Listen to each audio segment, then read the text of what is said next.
నమస్కారం. గంటారా వారికి స్వాగతం. ముందుగా ప్రధానాంశాలు. పశ్చిమాసియాలో శాంతి స్థాపన దిశగా మళ్లీ అడుగులు. చర్చలకు ఇరాన్ అంగీకరించిందని ట్రంప్ ప్రకటన.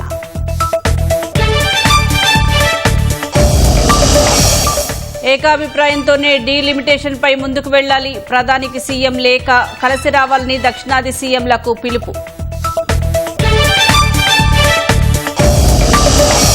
మహిళా కోటాకు సంపూర్ణ మద్దతు ఉంటుందన్న కేసీఆర్. డీలిమిటేషన్ దక్షిణాదికి నష్టం కలిగిస్తే ఒప్పుకోబోమని ప్రకటన.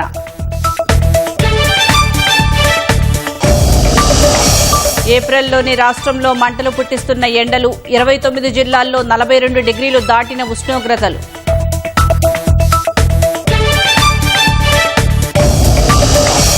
అరుణాచల్ ప్రదేశ్ విషయంలో మరోసారి చైనా ప్రేలాపనలు. ఆ ప్రాంతం తమదేనంటూ ప్రకటన.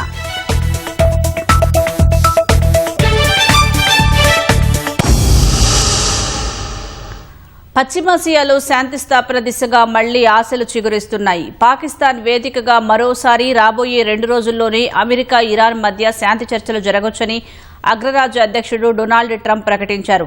ఇందుకు ఇరాన్ సైతం అంగీకరించినట్లు తెలిపారు. చర్చల్లో పాల్గొనేందుకు తాము సుముఖంగా ఉన్నట్లు చెప్పారు. మరోవైపు ఇరాన్ దిగ్బంధనాన్ని అమెరికా సెంట్రల్ కమాండ్ కొనసాగిస్తోంది. అమెరికా తమ సార్వభౌమాధికారాన్ని ఉల్లంఘిస్తోందన్న ఇరాన్ ఆ దేశంపై చర్యలు తీసుకోవాలని ఐక్యరాజ్య సమితిని కోరింది. పశ్చిమాసియాలో ఉద్రిక్తతలు కొనసాగుతున్న వేళ అమెరికా, ఇరాన్ మరోసారి శాంతి చర్చలకు సన్నద్దమవుతున్నాయి. పాకిస్తాన్ రాజధాని ఇస్లామాబాద్ వేదికగా రాబోయే 2 రోజుల్లోనే ఈ సంప్రదింపులు జరగొచ్చని అమెరికా అధ్యక్షుడు డొనాల్డ్ ట్రంప్ ప్రకటించారు. అక్కడికి వెళ్లేందుకు తాము సుముఖంగా ఉన్నట్లు చెప్పారు. చర్చలకొచ్చేందుకు ఇరాన్ కూడా అంగీకరించినట్లు తెలుస్తోంది. దీంతో పశ్చిమాసియాలో శాంతి స్థాపన దిశగా మళ్లీ ఆశలు చిగురిస్తున్నాయి. అమెరికా, ఇరాన్ మధ్య కాల్పుల విరమణ అంగీకారం గడువు ఈ నెల 21తో ముగియనుంది. ఆలోపే చర్చల ద్వారా శాశ్వత శాంతి ఒప్పందం కుదుర్చుకోవాలని ఇరుపక్షాలు కోరుకుంటున్నట్లు తెలుస్తోంది. ఈసారి సంప్రదింపుల్లో ఇరు దేశాల తరపున ఎవరెవరు పాల్గొంటారన్న దానిపై ఇంకా స్పష్టత రాలేదు.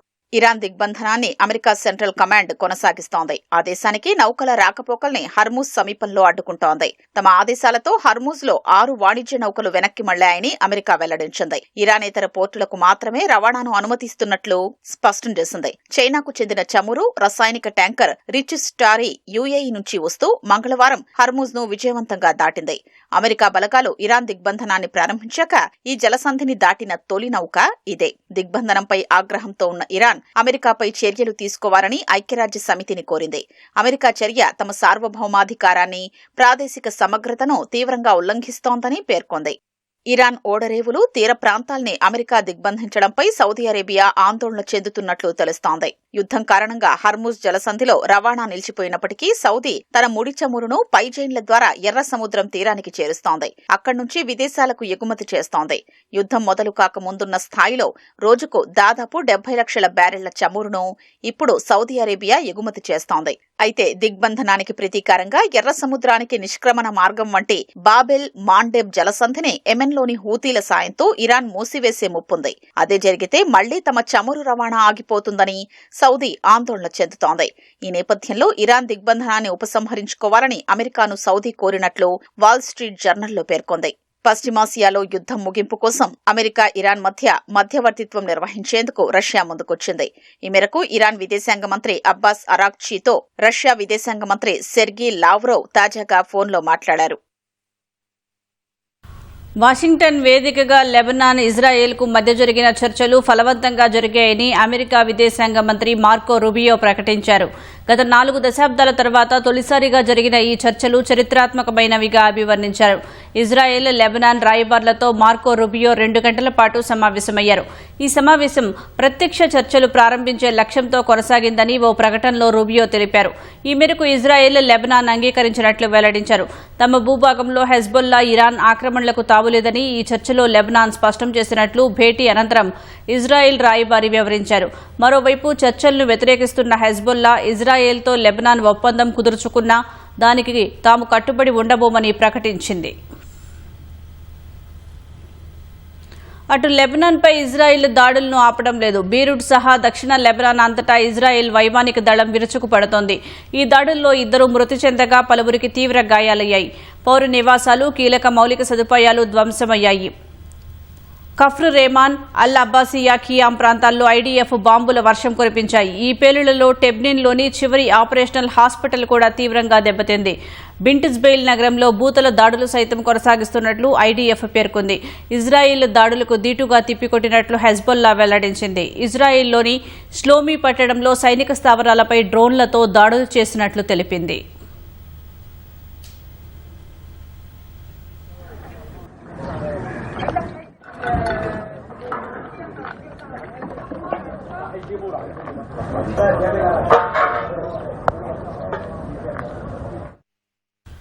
నియోజకవర్గాల పునర్విభజనపై కేంద్రం అనుసరిస్తున్న విధానాన్ని తప్పుబడుతూ సీఎం రేవంత్ రెడ్డి ప్రధాని మోదీకి లేఖ రాశారు. దక్షిణాది రాష్ట్రాలకు అన్యాయం జరగకుండా ఏకాభిప్రాయ సాధన ద్వారానే ముందుకు వెళ్లాలని సూచించారు.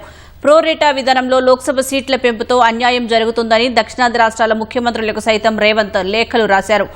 అంతా ఏకతాటిపై నిలబడి పోరాటం చేయాల్సిన అవసరం ఉందని సీఎంలకు పిలుపునిచ్చారు. నియోజకవర్గాల పెంపు విషయంలో దక్షిణాది రాష్ట్రాలకు అన్యాయం జరగకుండా జాతీయ స్థాయిలో విస్తృత చర్చలు జరపాలని కోరుతూ సీఎం రేవంత్ రెడ్డి ప్రధాని మోదీకి లేఖ రాశారు. రాజకీయ పార్టీలతో అఖిలపక్ష సమావేశం ఏర్పాటు చేసి రాష్ట్రాలు, రాజకీయ పార్టీల అభిప్రాయాలు తీసుకోవాలన్నారు. ఏకాభిప్రాయ సాధన ద్వారానే డీలిమిటేషన్ లాంటి కీలక నిర్ణయాలు తీసుకోవాలని ప్రధానికి విజ్ఞప్తి చేశారు. నియోజకవర్గాల పునర్విభజన దేశ ప్రజాస్వామ్య భవిష్యత్తుపై తీవ్ర ప్రభావం చూపే అంశం కావడం వల్ల బాధ్యతతో తాను ఈ లేఖ రాసినట్లు సీఎం వివరించారు. మహిళా రిజర్వేషన్, డీలిమిటేషన్, నియోజకవర్గాల పెంపు అనే 3 వేర్వేరు అంశాలను ఒకదానితో ఒకటి ముడిపెట్టి ప్రజల్లో గందరగోళం సృష్టిస్తున్నారని తెలిపారు.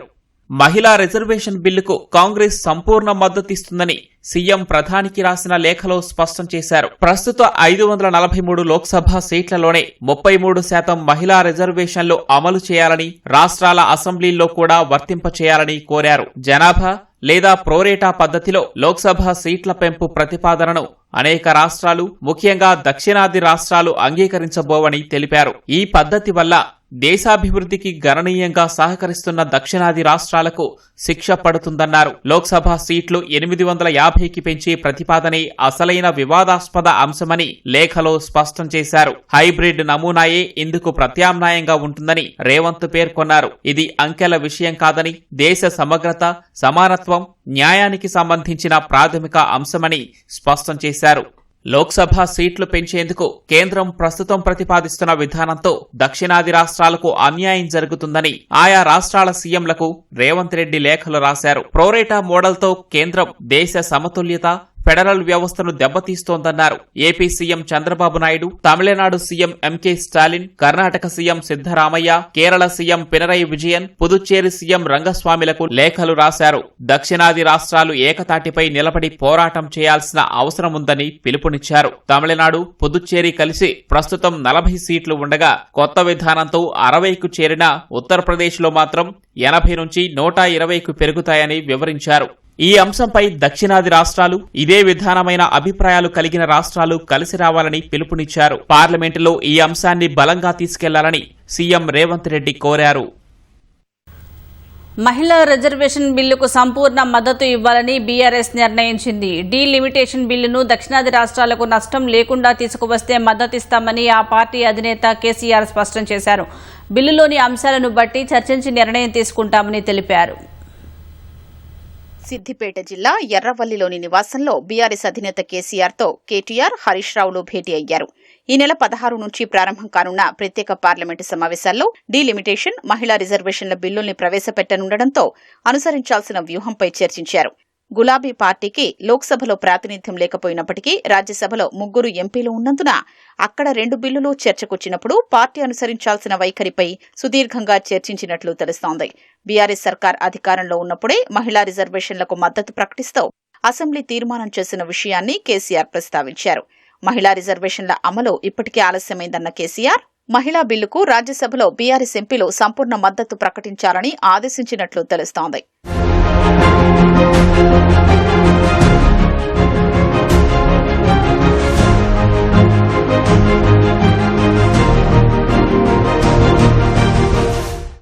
అయితే డీలిమిటేషన్ బిల్లుకు ఆయా అంశాల్ని పూర్తిగా పరిశీలించిన తర్వాతే నిర్ణయం తీసుకోవాలని కేసీఆర్ సూచించారు. 2011 జనాభా లెక్కల ప్రకారం లోక్సభ సీట్లు పెంచితే దక్షిణాదికి తీవ్ర నష్టం జరిగే అవకాశం ఉందనే అభిప్రాయం వ్యక్తమైనట్లు తెలిసింది. ప్రస్తుతం దేశంలోని మొత్తం లోక్సభ సీట్లలో దక్షిణాదికి 24% సీట్లున్నాయని, అంతకంటే తగ్గకుండా ఇదే నిష్పత్తిలో అన్ని రాష్ట్రాలకు 50% సీట్లను పెంచితే అప్పుడు సానుకూలంగా వ్యవహరించాలా వద్దా అనే విషయంపైన సమాలోచనలు చేశారు. పార్లమెంటులో బిల్లు ప్రవేశపెట్టిన తర్వాత ఇందులోని అంశాల్ని సమగ్రంగా పరిశీలించి దక్షిణాది రాష్ట్రాలకు కలిగే లాభనష్టాల్ని బేరీజు వేసుకుని తుది నిర్ణయం తీసుకోవాలని కేసీఆర్ ఆదేశించినట్లు తెలుస్తోంది. రాష్ట్రంలో నెలకొన్న తాజా రాజకీయ పరిస్థితులతో పాటు జగిత్యాలలో ఈ నెల 20న నిర్వహించే బహిరంగ సభ, 27న పార్టీ ఆవిర్భావ దినోత్సవం తదితర అంశాలపైన కేసీఆర్తో కేటీఆర్, హరీష్ రావు చర్చించినట్లు తెలుస్తోంది. ముఖ్యమంత్రి రేవంత్ రెడ్డి ఇవాళ సాయంత్రం ఢిల్లీ వెళ్లనున్నారు. 2-3 రోజుల పాటు ఆయన ఢిల్లీలోనే ఉండే అవకాశం ఉంది. డీలిమిటేషన్పై ఇండీ కూటమి సమావేశం, మహిళా రిజర్వేషన్ బిల్లు, రాజ్యసభ సభ్యుడిగా వేం నరేందర్ రెడ్డి ప్రమాణ స్వీకారం తదితర కార్యక్రమాల్లో సీఎం పాల్గొనే అవకాశం ఉన్నట్లు పార్టీ వర్గాలు తెలిపాయి. ఈ నెల 16న వేం నరేందర్ రెడ్డి ప్రమాణ స్వీకార కార్యక్రమానికి రేవంత్ సహా పలువురు మంత్రులు, ఎమ్మెల్యేలు, వరంగల్ జిల్లాకు చెందిన పలువురు పార్టీ నాయకులు హాజరు కానున్నారు. రాష్ట్ర ప్రయోజనాలు, జాతీయ రాజకీయ సమీకరణాలు, ఆ రెండింటి మధ్య సమతౌల్యం సాధించే లక్ష్యంతో సీఎం రేవంత్ రెడ్డి ఢిల్లీ పర్యటన కొనసాగనున్నట్లు తెలుస్తోంది. రోడ్డు ప్రమాదాల నివారణకు ప్రభుత్వం చేపట్టే ప్రతి కార్యక్రమానికి ప్రజలు సహకరించాలని రవాణా శాఖ మంత్రి పొన్నం ప్రభాకర్ కోరారు. ప్రజాపాలన ప్రగతి ప్రణాళికలో భాగంగా సంగారెడ్డి జిల్లా కంది ఐఐటీహెచ్లో నిర్వహించిన అరైవ్ కార్యక్రమంలో మంత్రి పాల్గొన్నారు. రోడ్డు ప్రమాదాలు కుటుంబాన్ని చిన్నాభిన్నం చేస్తున్నాయని, భద్రత విషయంలో ప్రతి ఒక్కరూ బాధ్యత వహించాలని మంత్రి పిలుపునిచ్చారు. రాష్ట్ర, జాతీయ రహదారుల్లో ప్రమాదాలకు కారణమయ్యే బ్లాక్ స్పాట్లను గుర్తించి తక్షణ చర్యలు తీసుకుంటామని తెలిపారు. మనం ఏదైనా కార్యక్రమం తీసుకునే సందర్భంలో మొత్తం ప్రభుత్వం తరఫున కొంత అవగాహన కలగజేయడానికి మనం ఒక సామెత ఉంది, సామ దాన భేద దండ అని. ముందు అవగాహన కలగజేసేటువంటి కార్యక్రమం. ఎదుటి వాడి తప్పుతోటి వాహనం వచ్చి గుద్దుతే చనిపోయినటువంటి సంఘటనలు ఆ కుటుంబాలు రోడ్డు మీద పడి అలా పూర్తిగా ఇబ్బందికర పరిస్థితి కుటుంబానికి సంబంధించినటువంటి పరిస్థితి కలుగుతా ఉంది. సో దాని మీద ఈ రోడ్ సేఫ్టీ అవగాహన కలగజేస్తే కొంత మనమందరం కూడా ఆచరణకు ఉపయోగపడుతుంది అనేటువంటి ఆలోచనతో మరి 18 తారీఖు దాకా ఈ కార్యక్రమం జరుగుతూ ఉంది. మన యొక్క కార్యక్రమం ద్వారా ఒక యాక్సిడెంట్ కాకుండా ప్రాణాన్ని కాపాడగలిగితే అంతకంటే గొప్ప విషయం ఇంకొకటి కాదు. అందులో మనందరం కూడా భాగస్వాములు కావాలని తెలంగాణ రాష్ట్ర రవాణా శాఖ మంత్రిగా మిమ్మల్ని అందరికీ విజ్ఞప్తి చేస్తా ఉన్నా. బాణుడు బగబగలాడుతున్నాడు. ఠారెత్తిస్తున్న ఎండలతో ప్రజలు అల్లాడుతున్నారు. ఉదయం 9 దాటక ముందే మిట్ట మధ్యాహ్నంలా ఎండలు మండుతున్నాయి. మంగళవారం 29 జిల్లాల్లో 42 డిగ్రీలకు పైగా ఉష్ణోగ్రతలు నమోదయ్యాయి. అత్యధిక ఉష్ణోగ్రతలు నమోదవుతుండటంతో ప్రజలు అప్రమత్తంగా ఉండాలని వైద్యులు సూచిస్తున్నారు. ఏప్రిల్ నెలలోనే సూర్యుడు అగ్గిరాజేస్తున్నాడు. మండుతున్న ఎండలతో, అధిక ఉష్ణోగ్రత, ఉక్కపోతతో ప్రజలు అల్లాడుతున్నారు. ఉదయం 9 గంటల నుంచే భానుడు ప్రతాపాన్ని చూపుతున్నాడు. మధ్యాహ్నం వేళ జనం బయటకు రావాలంటేనే జంకే పరిస్థితి నెలకొంది. మంగళవారం 5 జిల్లాల్లో 43 డిగ్రీల సెల్సియస్కు పైగా ఉష్ణోగ్రతలు నమోదయ్యాయి. మరో 24 జిల్లాల్లో 42 డిగ్రీలకు పైగా ఉష్ణోగ్రతలు నమోదైనట్లు వాతావరణ శాఖ ప్రకటించింది. గతేడాదితో పోలిస్తే దాదాపు అన్ని జిల్లాల్లో 1.5 నుంచి 2 డిగ్రీల మేరకు ఉష్ణోగ్రతలు పెరిగినట్లు అధికారులు వెల్లడించారు. ఇవాళ, రేపు, ఎల్లుండి కొన్ని జిల్లాల్లో వడగాల్పులు వీచే అవకాశం ఉందని హెచ్చరించారు. గరిష్ట ఉష్ణోగ్రతలు 2 నుంచి 3 డిగ్రీల వరకు పెరుగుతాయని పేర్కొన్నారు.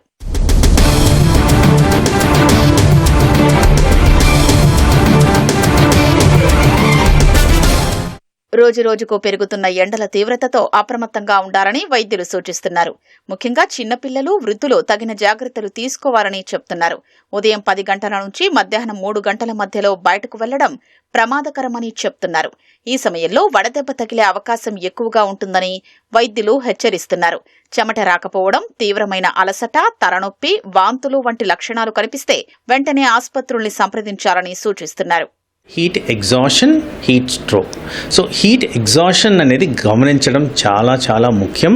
అది కూడా ఎక్స్ట్రీమ్స్ ఆఫ్ ఏజ్.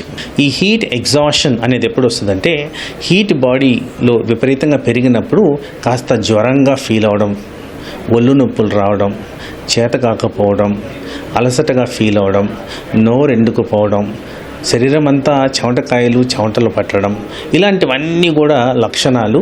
ఇది గ్రహించిన వెంటనే బాడీ కూల్ చేసే విధంగా ఏదో ఒక విధంగా, అంటే తడి బట్టను, ఎయిర్ కండిషను, ఎయిర్ కూలరు ఏదో ఒకటి పెట్టుకోవడం. ఒకవేళ ఈ పరిస్థితులు లేనప్పుడు చెట్టు కింద కూర్చోవడము, కాసేపు రెస్ట్ తీసుకోవడము, ఇవన్నీ జరగాల్సిన అవసరం అయితే ఉంది. సమ్మర్లో టైట్ క్లోదింగ్ వేసుకోవద్దు, లైట్ కలర్ క్లోదింగ్ వేసుకోండి. బయటికి వెళ్ళాల్సి వస్తే పీక్ సమ్మర్ టైంని అవాయిడ్ చేయండి. ఒక హ్యాటో, అంబ్రెల్లానో, ఒక వాటర్ బాటిల్ చేతిలో పట్టుకొని వెళ్ళండి. ఎండల తీవ్రత రోజురోజుకు పెరుగుతుండటంతో శీతల పానీయాలు కూడా ఇష్టారీతిన తాగకూడదని వైద్యులు సూచిస్తున్నారు. కళ్ల ముందే పంట మొత్తం ఎండిపోవడంతో మెదక్ జిల్లా మాసాయిపేట మండలం చెట్లతిమ్మాయిపల్లిలో ఓ యువ రైతు మనస్తాపానికి గురై ఆత్మహత్య చేసుకున్నాడు. గ్రామానికి చెందిన పొన్నా సాయిబాబాకు సొంతంగా 10 గుంటల పొలం ఉండగా మరో 2.5 ఎకరాలు కౌలుకు తీసుకుని వరి సాగు చేశాడు.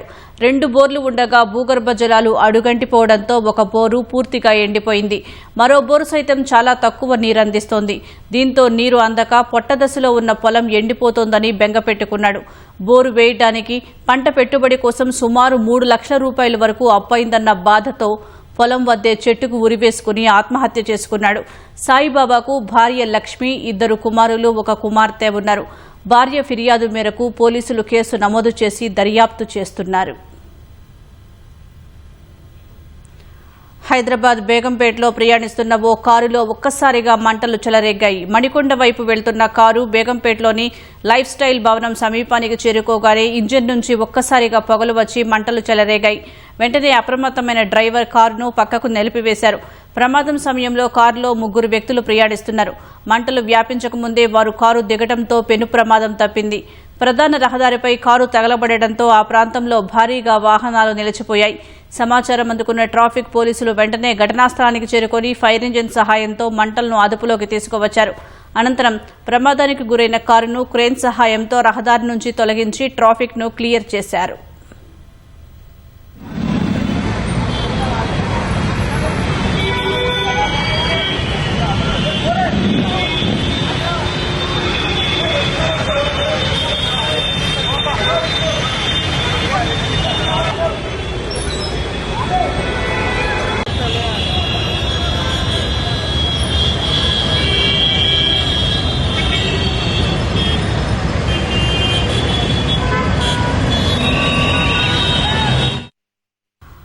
జాతీయ రహదారులపై రోడ్డు ప్రమాదాలు నివారించి ప్రాణాలను రక్షించేందుకు అత్యాధునిక సాంకేతికతను వినియోగిస్తున్నట్లు డీజీపీ శివధర్ రెడ్డి తెలిపారు. 99 రోజుల ప్రజాపాలన ప్రగతి ప్రణాళికలో భాగంగా నిజామాబాద్ జిల్లా చంద్రాయన్పల్లి వద్ద 44వ జాతీయ రహదారిపై ఏర్పాటు చేసిన వీడియో సంఘటన గుర్తింపు వ్యవస్థను డీజీపీ ప్రారంభించారు. నూతనంగా ప్రవేశపెట్టిన వీఐడీఎస్ వ్యవస్థ విశిష్టతలను డీజీపీ వివరించారు.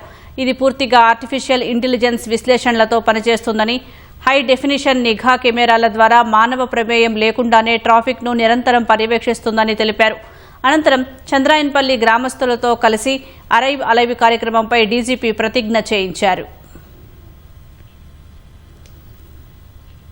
అరుణాచల్ ప్రదేశ్ తమదేనని చైనా మరోసారి ప్రేలాపనలు పలికింది. అరుణాచల్ ప్రదేశ్గా భారత్ చెప్పుకుంటున్న ప్రాంతాన్ని తాము ఏనాడూ గుర్తించలేదని చైనా విదేశాంగ శాఖ ప్రతినిధి గువో జియాకున్ అన్నారు. అరుణాచల్ ప్రదేశ్ను చైనా జాంగ్నాన్ అని పిలుస్తోందన్న ఆయన అది తమ భూభాగంగా పేర్కొన్నారు. భారత భూభాగాలకు చైనా తనకు ఇష్టం వచ్చినట్లుగా ఊహాజనిత పేర్లు పెట్టడాన్ని ఖండిస్తున్నామని విదేశీ వ్యవహారాల శాఖ అధికార ప్రతినిధి రణధీర్ జైష్వాల్ చేసిన ప్రకటన నేపథ్యంలో చైనా ప్రతినిధి వ్యాఖ్యానించారు. ఓవైపు తమతో సంబంధాలు మెరుగుదల కోరుకుంటున్నామని చెబుతున్న చైనా మరోవైపు అరుణాచల్లో అనేక ప్రదేశాలకు కొత్త పేర్లు పెడుతోందని భారత్ ఆరోపించింది. ఛత్తీస్గఢ్ శక్తి జిల్లాలోని వేదాంత పవర్ ప్లాంట్లో బాయిలర్ పేలిన ఘటనలో మృతుల సంఖ్య 13కు చేరింది. మరో 21 మంది కార్మికులకు తీవ్ర గాయాలయ్యాయి. మంగళవారం మధ్యాహ్నం 2:30 గంటల ప్రాంతంలో పరిశ్రమలో బాయిలర్ పేలినట్లు పోలీసులు వెల్లడించారు. పేలుడు ధాటికి పరిశ్రమలో పనిచేసే 4 కార్మికులు అక్కడికక్కడే ప్రాణాలు కోల్పోయినట్లు చెప్పారు. వెంటనే స్థానిక అధికారులతో కలిసి సహాయక చర్యలు చేపట్టినట్లు తెలిపారు. క్షతగాత్రులను వెంటనే సమీప ఆసుపత్రులకు తరలించారు. ప్రమాద స్థలంలో శిథిలాల కింద మరికొందరు కార్మికులు చిక్కుకొని ఉన్నట్లు అనుమానిస్తున్నారు. ఈ ఘటనపై ఛత్తీస్గఢ్ సీఎం విష్ణుదేవ్ సాయ్ దిగ్భ్రాంతి వ్యక్తం చేశారు. మృతుల కుటుంబాలకు 5 లక్షలు, క్షతగాత్రులకు 50,000 చొప్పున పరిహారం ప్రకటించారు. ప్రమాదానికి గల కారణంపై విచారణకు ఆదేశించిన సీఎం బాధ్యులను కఠినంగా శిక్షిస్తామన్నారు. జీతాలు పెంచాలంటూ మొదలైన ఉత్తరప్రదేశ్లోని నోయిడాలో కార్మికుల ఆందోళన హింసాత్మకంగా మారటం వెనుక పాకిస్తాన్ హస్తం ఉందని భద్రతా వర్గాలు అనుమానిస్తున్నాయి. ఈ ఘర్షణలకు సంబంధించి 300 మందిని పోలీసులు అరెస్టు చేశారు. గడిచిన 2 రోజులుగా క్యూఆర్ కోడ్ల సాయంతో అనేక వాట్సాప్ గ్రూపులు ఏర్పాటు చేసి భారీ సంఖ్యలో కార్మికుల్ని వాటిలో సభ్యులుగా చేర్చారని గౌతమ్ బుద్ధనగర్ సిపి లక్ష్మీ సింగ్ మంగళవారం వెల్లడించారు. ఒక వ్యవస్థీకృత నెట్వర్క్ అల్లర్ల వెనుక ఉందనడానికి నోయిడా కార్మికోద్యమం నిదర్శనమన్నారు. ఈ నేపథ్యంలో యూపీ ప్రభుత్వం కనీస వేతనాలను పెంచుతూ నిర్ణయం తీసుకుంది. వృక్షో రక్షిత రక్షితః అంటే చెట్లను మనం కాపాడితే అవి మనల్ని కాపాడతాయని అర్థం. మధ్యప్రదేశ్లోని చింద్వారా జిల్లాకు చెందిన విశ్రాంత ఉపాధ్యాయుడు మహేష్ సారథి ఈ మాటను అక్షరాలా నిజం చేసి చూపించాడు. ఒకప్పుడు రాళ్లు రప్పలతో సాగుకు పనికిరాకుండా ఉన్న 7 ఎకరాల బంజరు భూమిని నేడు పక్షుల కిలకిలా రావాలతో అలరారే దట్టమైన అడవిగా మార్చారు. తన తల్లి కన్న కలను నిజం చేసేందుకు ఆయన చేసిన 20 ఏళ్ల పోరాటం ఇప్పుడు అందరినీ ఆశ్చర్యపరుస్తోంది. తన తల్లి జుగియాబాయికి మొక్కలు నాటడం అంటే చాలా ఇష్టం. తమ పూర్వీకుల భూమి పచ్చని చెట్లతో కళకళలాడాలని ఆమె ఎప్పుడూ కోరుకునేవారు. ఆశయాన్ని నెరవేర్చడమే లక్ష్యంగా మహేష్ సారథి ఈ బృహత్తర కార్యక్రమానికి శ్రీకారం చుట్టారు. 1997లో భార్యతో కలిసి ఆయన ఈ ప్రయాణం మొదలుపెట్టారు. ఈ అడవిలో ప్రస్తుతం 5,000కు పైగా టేకు చెట్లు ఉన్నాయి. ఉసిరి, వేప, మోదుగ, కానుగ, తుమ్మ, సీసం వంటి అనేక రకాల వృక్షాలు ఈ ప్రాంతాన్ని దట్టమైన అరణ్యంలా మార్చేశాయి. అడవి కోసం సొంత పొదుపు, ఇన్సూరెన్స్, రుణాలు కలిపి 40 లక్షల రూపాయల వరకు మహేష్ ఖర్చు చేశాడు. ఒకప్పుడు ఎడారిలా ఉన్న ఈ ప్రాంతం ఇప్పుడు నెమళ్లు, అడవి పందులు, కుందేళ్లు, రకరకాల అరుదైన పక్షులకు ఆవాసంగా మారింది.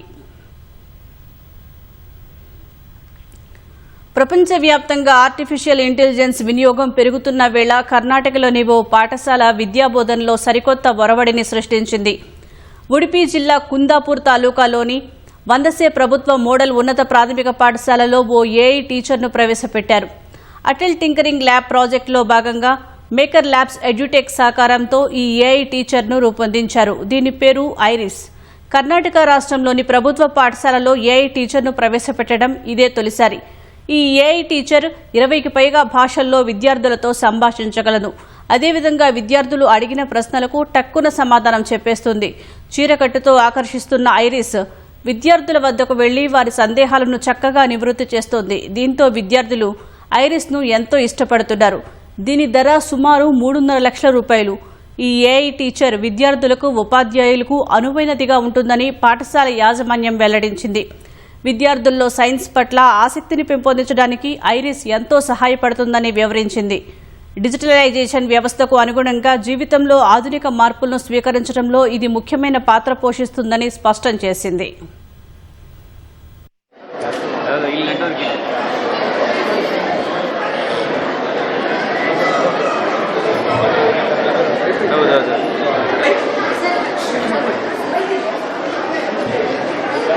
Robo,